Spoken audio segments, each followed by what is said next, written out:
Leemos Jueces capítulo 8, versículo 1 al 9. Jueces capítulo 8, versículo 1 al 9. Dice así: Entonces los hombres de Efraín le dijeron: ¿Qué cosa es esta que nos has hecho de no llamarnos cuando fuiste a la campaña contra Madián? Y lo increparon con aspereza. Pero él les dijo: ¿Qué he hecho yo en comparación con vosotros? ¿Acaso no son mejores los rebuscos de Efraín que la vendimia de Abiezer?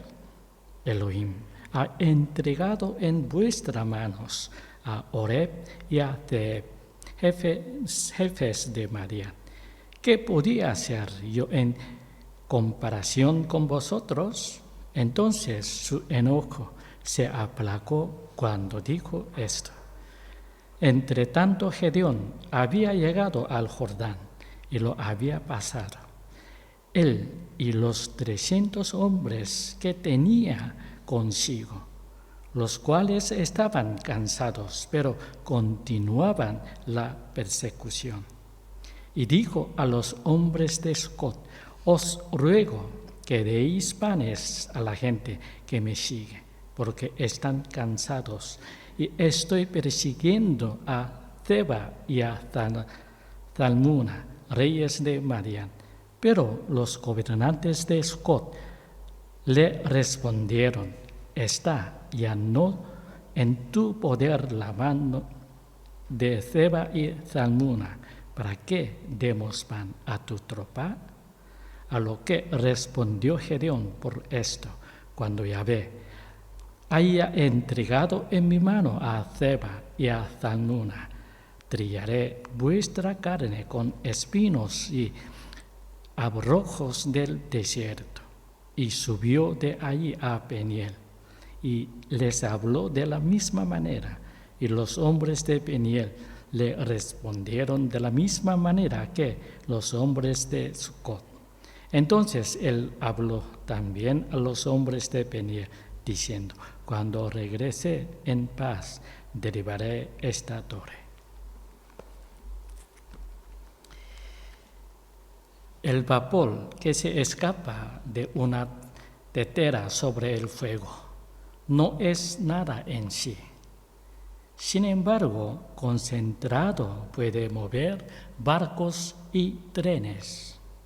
Lo mismo ocurre con las personas.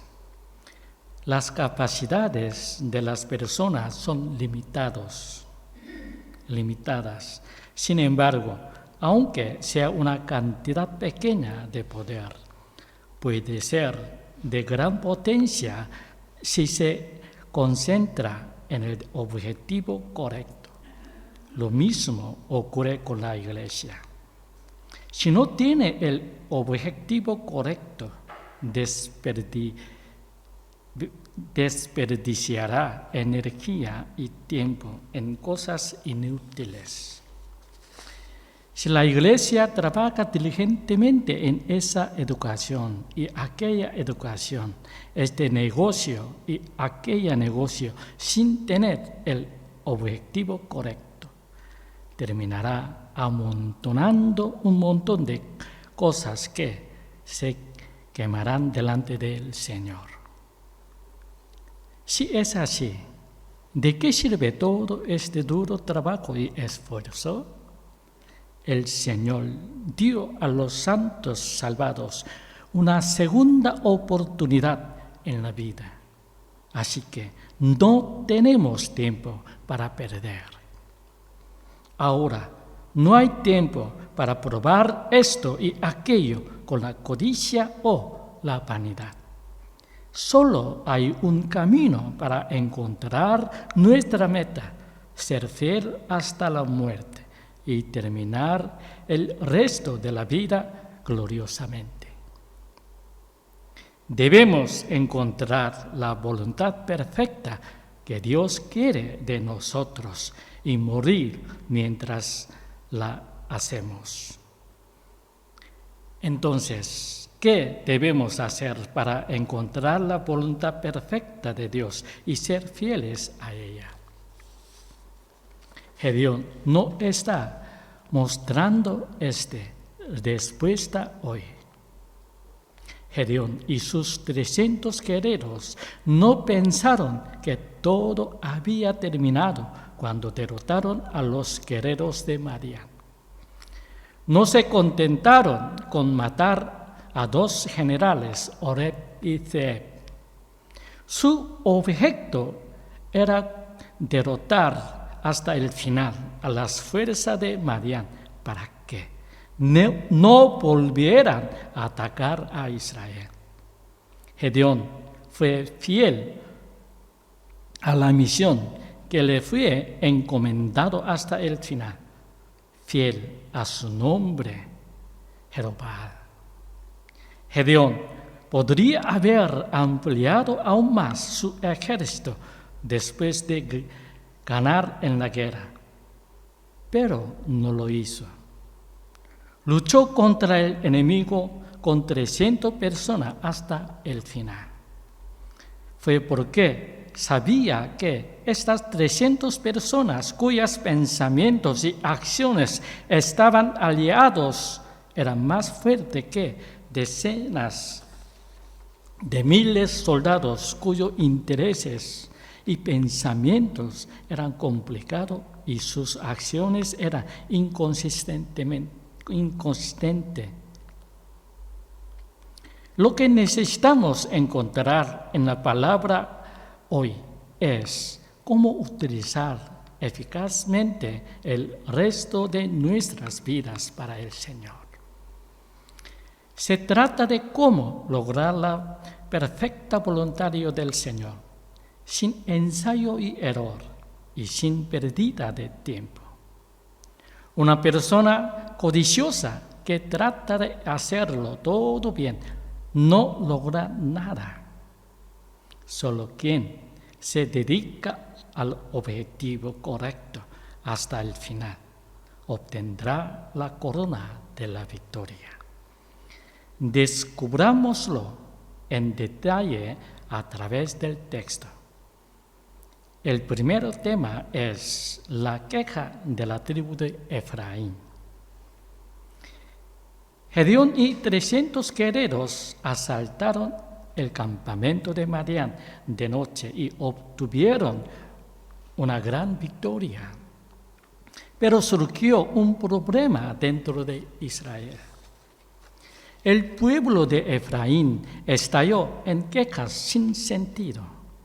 Leemos Jueces capítulo 1, versículo 1, dice, 8, versículo 1 dice: Entonces los hombres de Efraín le dijeron: ¿Qué cosa es esta que nos has hecho de no llamarnos cuando fuiste a la campaña contra Madián? Y lo increparon con aspereza. La batalla terminó en una gran victoria.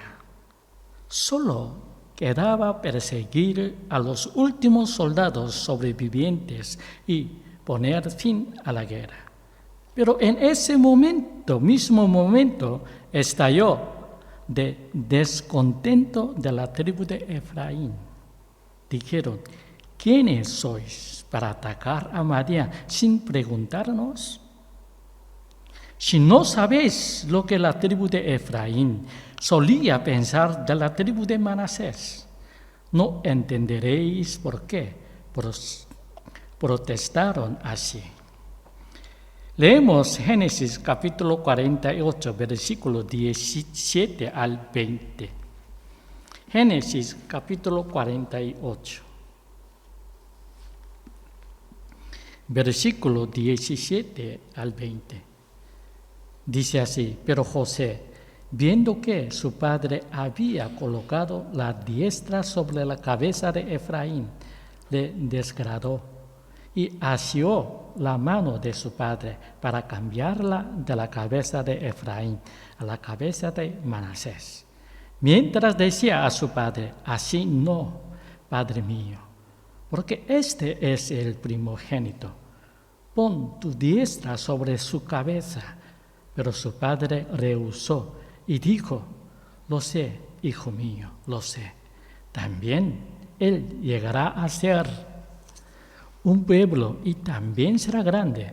Sin embargo, su hermano menor será más grande que él y su descendencia llegará a ser una multitud de naciones. Y aquel día los bendijo diciendo, por ti bendecirá Israel, diciendo, Elohim, te haga como a Efraín y como a Manasés, y colocó a Efraín delante de Manasés.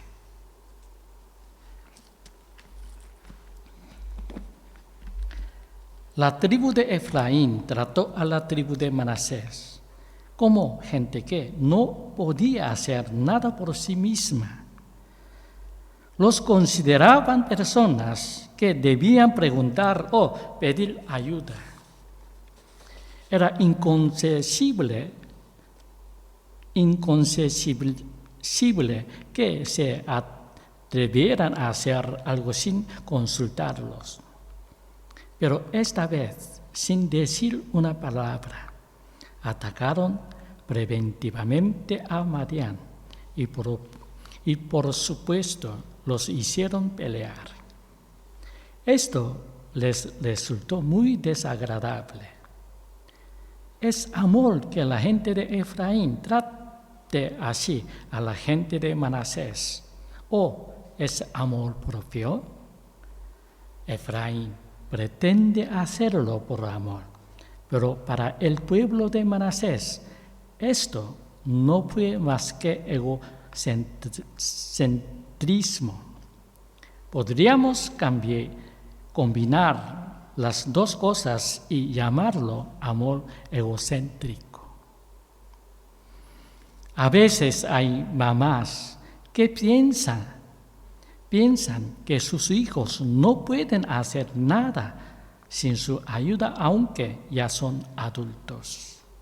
Y por eso, cuando su hijo toma alguna decisión por su cuenta, se enfadan mucho.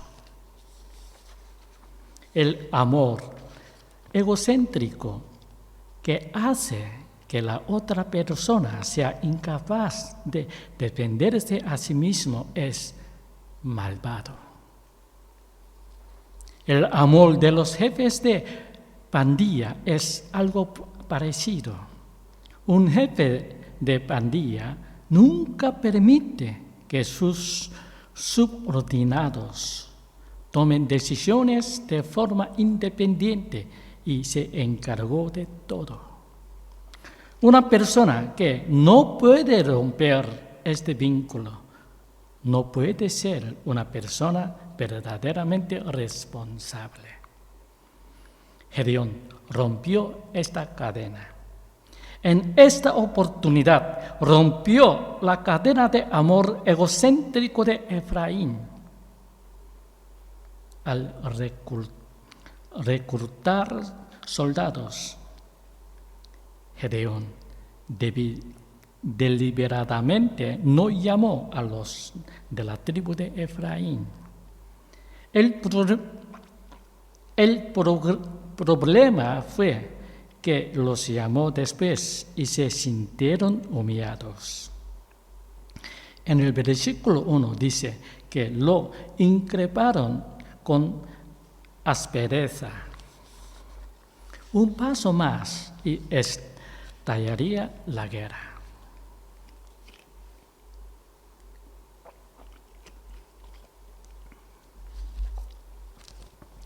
Desde el punto de vista de Gedeón, el alboroto del pueblo de Efraín era injusto.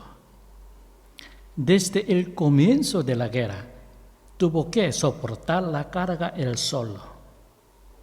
Además, Dios envió de regreso a la mayoría de las personas reunidas. La gente de las otras tribus no dijo nada cuando regresaron de esta manera. Sin embargo, el pueblo de Efraín estaba alborotado porque no consultaron con ellos ni los llamaron a la selección. Esto no solo fue inmaduro, sino que fue un acto de no reconocer lo que Dios había hecho. No podían creer cómo Dios podía haberlos dejado de lado para obrar a través de la tribu de Manasés. Sus quejas y protestas podrían haber enfadado bastante a Gedeón. Podría haberlo usado como una oportunidad para pagar el dolor que había sufrido hasta ahora. Pero si Gedeón se enojaba y peleaba con la tribu de Efraín, solo conseguiría que los soldados enemigos sobrevivientes hayan felizmente. Así que en ese momento tan importante, Gedeón controló sus emociones. Leemos Jueces capítulo 3, capítulo 8, versículos 2 y 3. Dice así: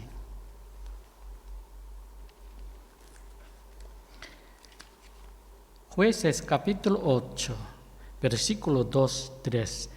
Pero él les dijo: ¿qué he hecho yo en comparación con vosotros? ¿Acaso no son mejores los rebuscos de Efraín que la vendimia de Abiezer? Elohim ha entregado en vuestras manos a Oreb y a Zeeb, jefes de Madián. ¿Qué podía hacer yo en comparación con vosotros? Entonces su enojo se aplacó cuando dijo esto.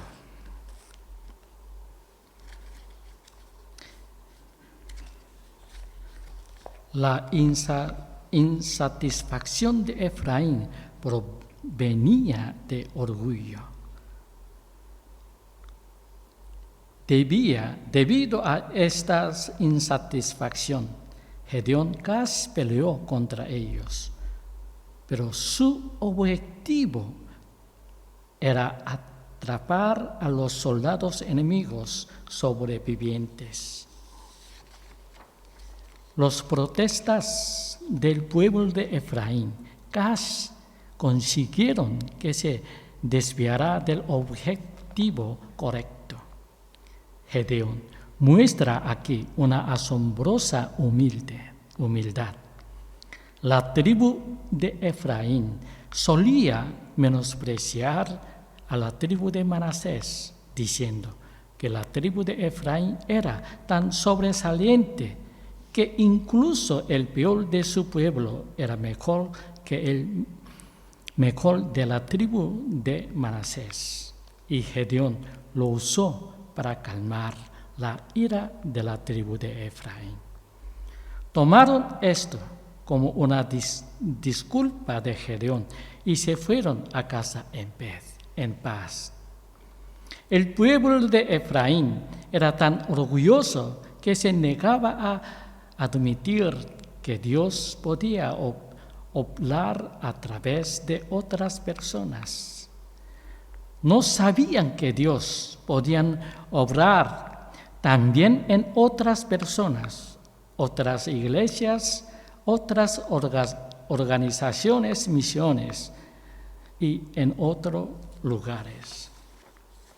Siempre pensaron que ellos eran los mejores y que las cosas importantes siempre debían hacerlas ellos. ¿Por qué eran tan arrogantes? Leemos 1 Crónicas, capítulo 5, versículo 1 a 2. 1 Crónicas, capítulo 5.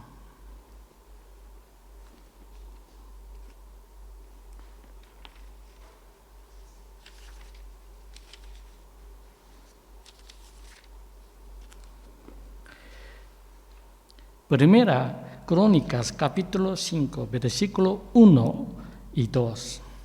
Dice así: hijos de Rubén, primogénito de Israel, porque él era el primogénito, pero habiendo profanado el lecho de su padre, su primogenitura fue dada a los hijos de José ben Israel, pues no era posible registrarlo como primogénito.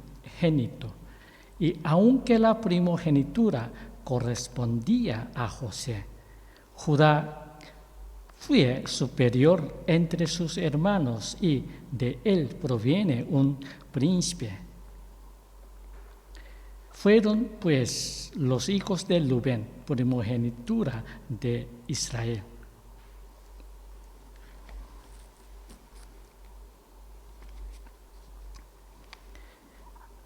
Porque tenían un gran número de personas.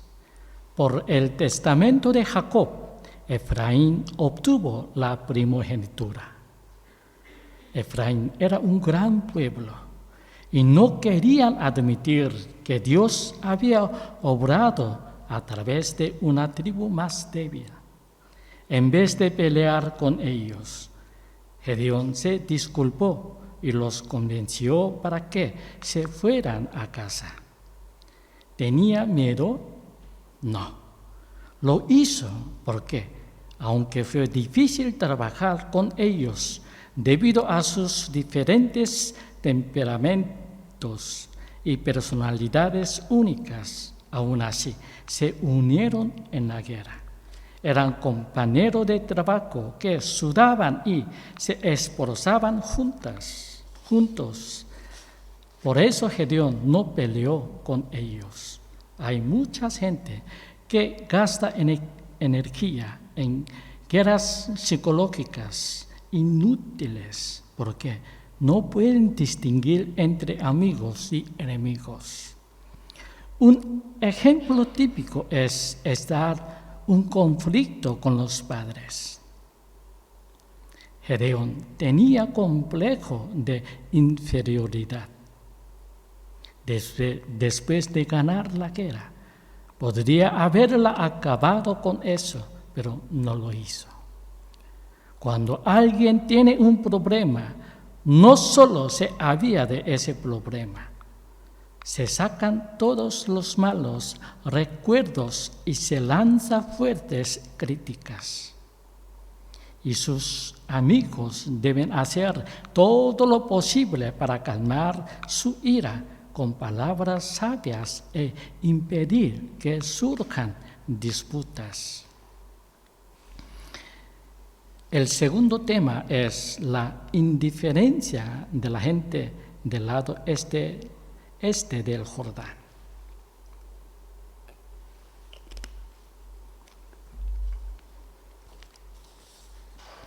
Gedeón habría esperado la cooperación del pueblo de Efraín para perseguir al resto del ejército derrotado, pero cuando los oyó, le resultó imposible recibir ayuda.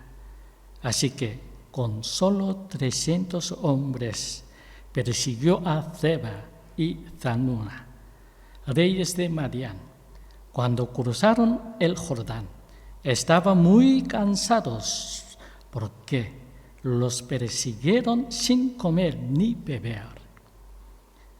Pidieron algo de comer en Sucot, una ciudad de Israel, al este del Jordán. Leemos Jueces capítulo 8, versículos 4 y 5. Dice así: entre tanto Gedeón había llegado al Jordán y lo había pasado, él y los 300 hombres que tenía consigo, los cuales estaban cansados, pero continuaban la persecución. Y dijo a los hombres de Sucot: os ruego que deis panes a la gente que me sigue, porque están cansados y estoy persiguiendo a Zeba y a Zalmunna, reyes de Madián.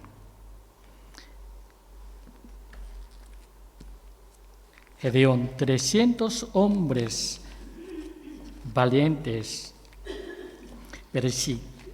perseguían a Zeba y Zalmuna, mientras otras estaban ocupados recogiendo el botín. Estaban tan cansados y hambrientos que pidieron bocados de pan a los de Sucot. Pero la gente de Sucot rechazó rotundamente la petición del Gedeón. Leemos Jueces capítulo 8, versículo 6, dice así: pero los gobernantes de Sucot le respondieron: está ya en tu poder la mano de Zeba y Zalmuna, ¿para qué demos pan a tu tropa?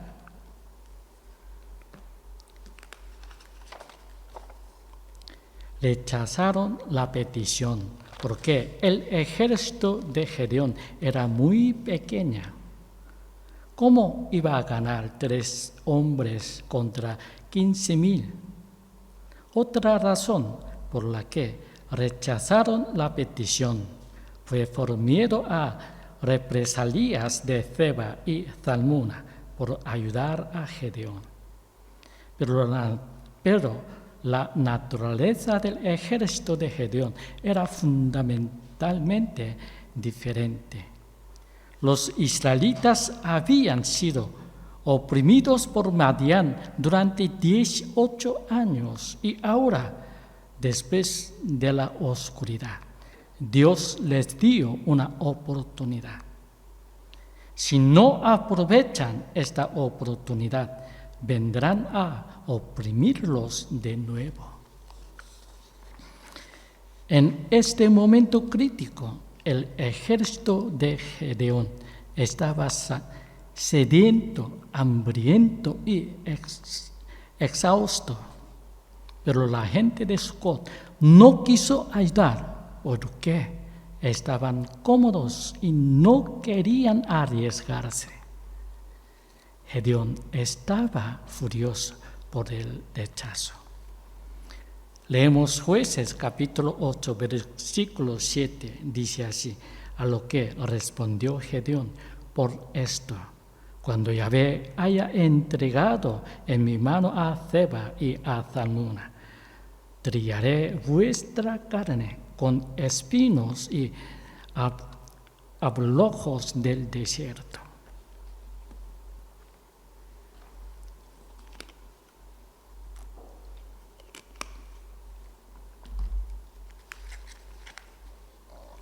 Los de Sucot, aunque también eran israelitas, simplemente se sentaron a observar. Gedeón dijo que los disciplinaría después de derrotar a Zeba y a Zalmuna. Después recibió el mismo trato en Peniel, cerca de Sucot. Peniel era la vanguardia de Israel. Y los ignoraron diciendo que era más fácil mantenerse ajenos a sus asuntos. Gedeón volvió a enfurecerse. Leemos Jueces capítulo 8, versículo 9. Dice así: entonces él habló también a los hombres de Peniel, diciendo: cuando regrese en paz, derribaré esta torre. ¿Por qué Gedeón pronuncia palabras de venganza contra los hombres de Sucot y de Peniel, pero responde con humildad a la gente de Efraín? Su juicio radicaba en sí aquellos que afirmaban ser el pueblo de Dios, realmente participaban en la obra de Dios o simplemente la observaban. Gedeón no los juzgó por sus palabras, juzgó si eran verdaderos israelitas o no, al ver si peleaban juntos o no. El pueblo de Efraín gritó y protestó duramente, pero se unieron a la guerra e hicieron algo. No durmieron y mataron a los 2 generales de Madián. En cambio, los hombres de Sucot y Peniel no querían mancharse las manos de sangre. Temían las represalias de Madián e ignoraron el sufrimiento de sus parientes. Por eso Gedeón los ve como enemigos. Estos fueron los que arruinaron al pueblo de Dios.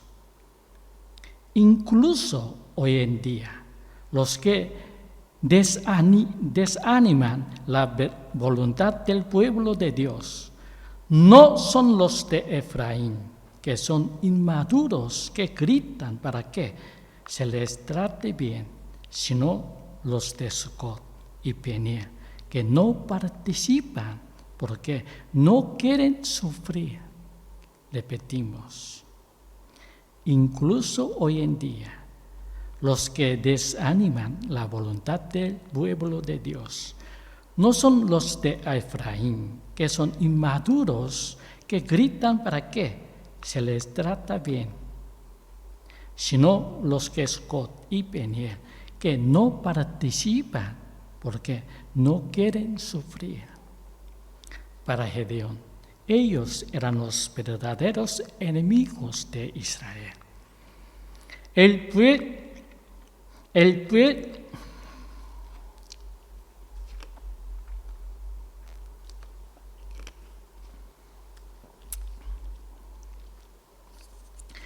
pueblo de Sucot y Peniel eran de Israel en apariencia, pero en realidad eran destructores de Israel. También hay ateos en la iglesia hoy que aparentan ser creyentes. Gedeón castigó a Zeba y Salmuna y en su camino de vuelta reprendió a Sucot y Peniel sin misericordia. La torre de Peniel fue derribada. Hicieron una lista de los líderes de Sucot y los golpearon hasta matarlos sin excepción. 70 personas, líderes de Sucot. ¿Quién es el enemigo del reino de Dios? Los cristianos que no están dispuestos a participar en absoluto en las dificultades. Las personas que creen por fuera, pero en realidad tienen éxito mundano, hacen que muchos cristianos que se aferran a la palabra y perseveran en las dificultades, abandonen la buena batalla y corran hacia el mundo.